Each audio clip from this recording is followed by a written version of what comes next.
Hello everyone and welcome to another video from Speed Engineering based in Germany. Finally we are back in our location. After the last series we were at Quarter Performance and now we are back. I don't know if I have to apologize, but I do it.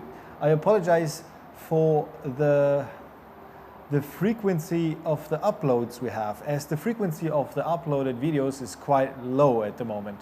This is not due to the reason that we don't have anything to do and nothing interesting to show.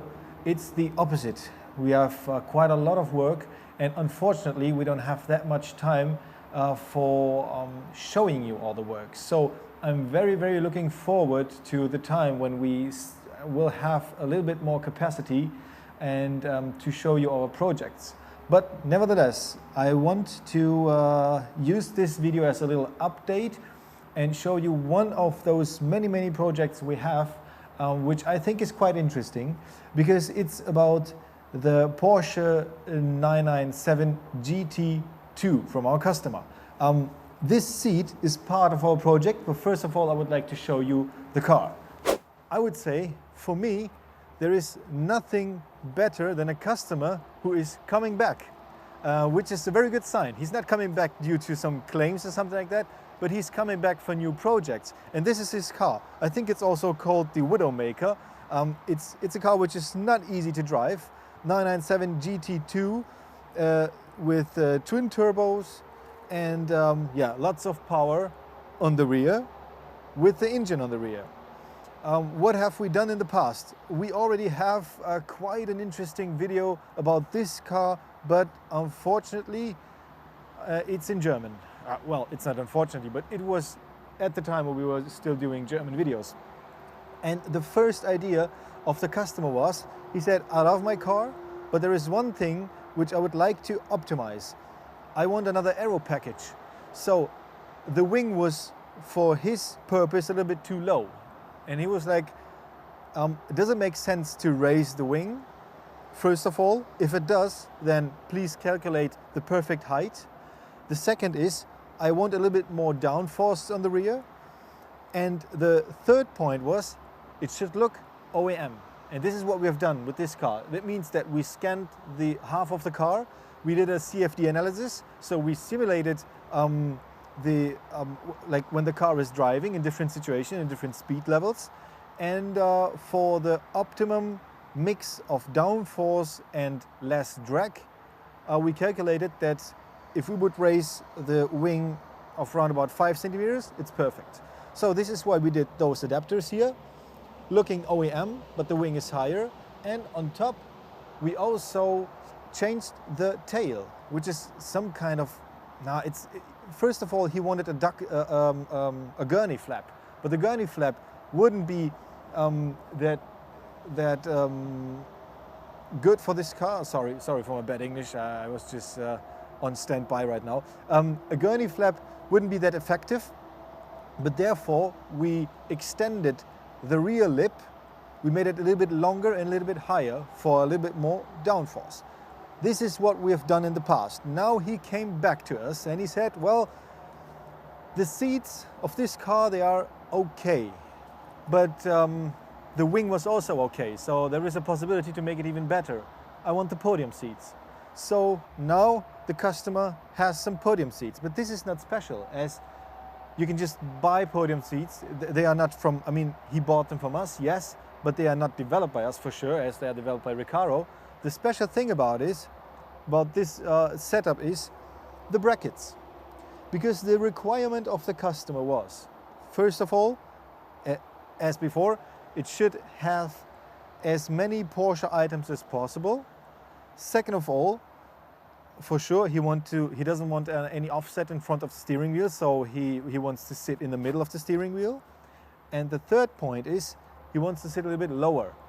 And in this video, I would like to show you what was special about the construction, and that if you are really developing this in detail, and it should work in detail according to the customer's requirements, then even those little easy looking things are getting very complicated, because you have to think of, first of all, you have 2 types of belts. He has a 6-point belt and he has the OEM 3-point belt. The second thing is he wants to get lower. And this is the point where we always have problems with Porsche customers. It's not due to the customer itself, it's due to the Porsche. Because the issue is Porsche is doing a quite good job. And if the customers are coming to us and they say, I want it even better than the Porsche guys did, well, that's a challenge. And yeah, two points I have to mention is, Dennis will show you in the scan. There you can see it in detail. And I will show you also in this seat, if you would follow me. So, one of the two aspects, yeah, you can go lower, but not a lot.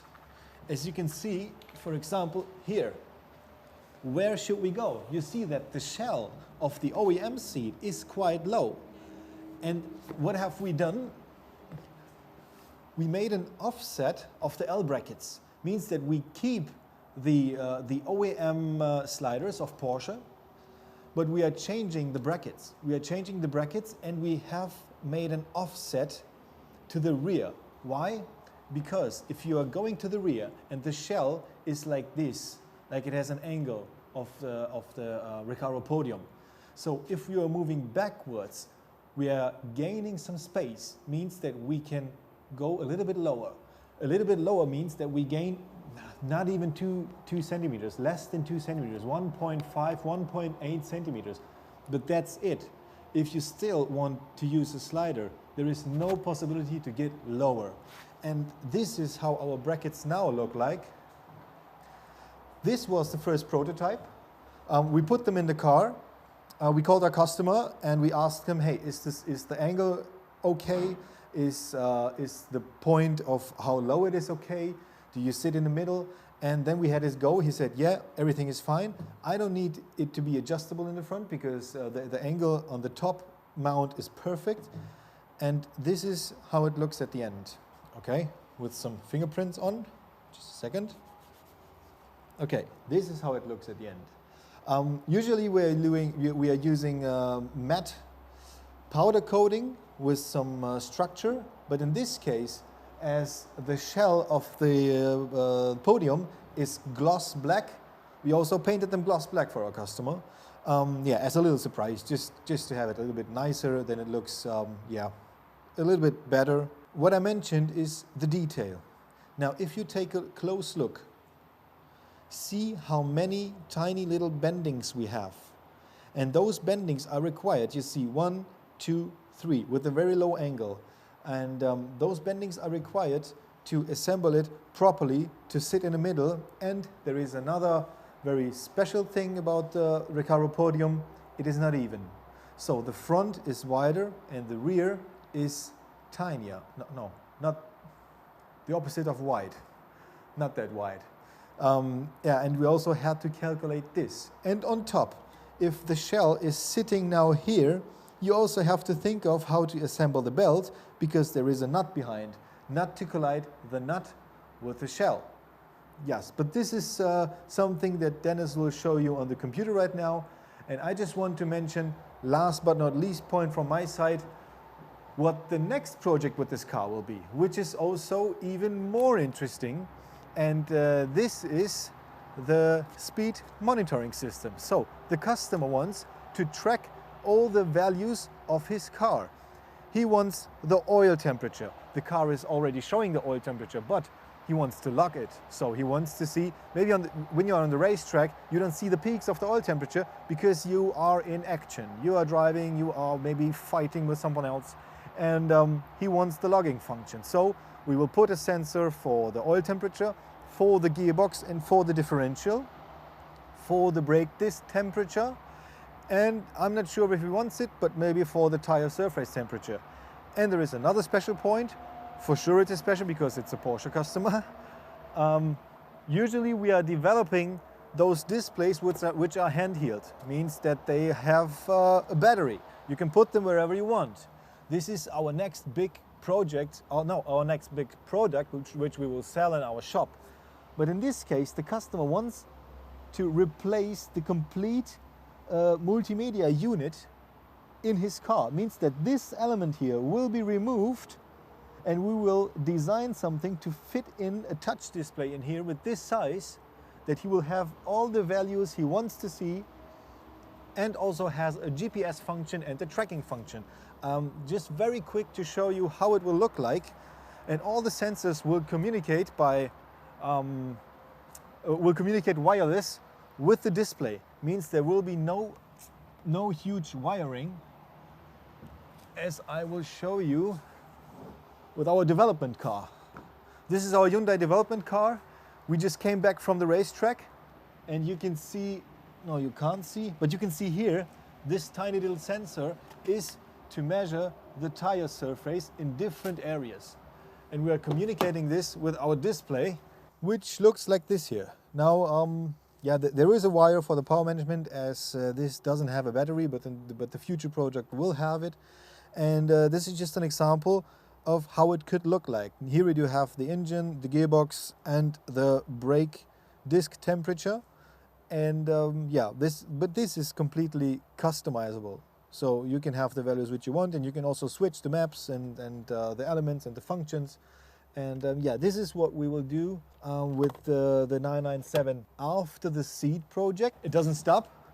In the meantime, the customer will get upgrade turbochargers from the Lademanufaktur. Means that this car will have even more horsepower. I think now it already has more than 500 and something, and in the future it will have more. Yes, that's it from my side. A little update just to let you know what we are working on, and yeah, I hope that we will upload the videos more frequently. And now I would suggest to switch to Dennis, and he will show you some more details of the construction for the nerds who are interested in the technique. Thanks for watching from my side. Yeah, hello to my working place. So I'm just working on a rear wing for a Hyundai E30M, as you can see here. It's based on the original one with a another wing on top of it. This wing will be adjustable in the angle for more downforce or more top speed as the driver wishes. But now we are switching to the seat mount for the Porsche, and here you can see the scanned data with the podium seat, with the outer shell of the podium seat here installed with the brackets. So here we have the scanned data of the sliders, left and right, original sliders. So I got the measurements of the bottom group, and then I could position the seat as low as possible, and we had to move it a little bit to the back to get enough freedom for the feet and legs. And then we could design our brackets. The seat, or the width of the seat, is on the front. It's wider than on the back, so L brackets are not parallel. And as you can see on the scan, the bores on the back are more to the side plate, and the bores on the front are more to the inner space. So with this solution, it was easier for the manufacturer to make the bends on the L bracket, so he don't have to bend them in an angle. Yes, this is how we started to design the L brackets. As you saw before, the parts are fitting quite well, and it's also looking very good. Yeah, I hope you enjoyed this little view on the design side, how our parts are designed and how the ideas are getting to reality.